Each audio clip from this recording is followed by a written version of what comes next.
सहारनपुर के शिवालिक वन प्रभाग के बादशाही बाग रेंज के डाटा स्रोत से हाथी का जीवाश्म मिला है। Wadia institute of Himalayan zoology Dehradun के वैज्ञानिकों ने इसे 50 लाख साल पुराना बताया है। जो जीवाश्म मिला है वह हाथी का जबड़ा बताया जा रहा है। तो चलिए इसके बारे में थोड़ा और जानते हैं। सहारनपुर वन वृत्त और WWF इंडिया की ओर से 6 महीने तक कराए गए विशेष सर्वेक्षण में यह जीवाश्म मिला था।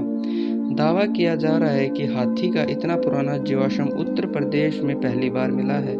मुख्यतः वन संरक्षण VK जैन का कहना है कि सहारनपुर वन क्षेत्र के 33,229 हेक्टेयर क्षेत्र के करीब 6 महीने तक वन्य जीवों की कैमरा ट्रैप सहित अन्य विधियों से गणना की गई। कैमरा ट्रैप में ही शिवालिक में पहली बार 50 से अधिक तेंदुओं के मिलने की पुष्टि भी हुई है।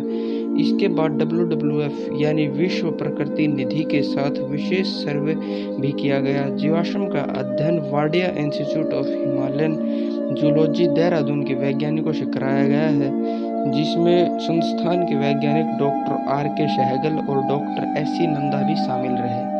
तो दोस्तों अब के लिए बस इतना ही। अगर आपको यह वीडियो अच्छी लगी हो तो वीडियो को लाइक करें, ज़्यादा से ज़्यादा शेयर कीजिए और चैनल को सब्सक्राइब करके बेल आइकन को दबाना बिल्कुल नहीं भूलें, क्योंकि मैं आगे भी आपके लिए ऐसे ही इंटरेस्टिंग वीडियोज़ लाता रहूँगा।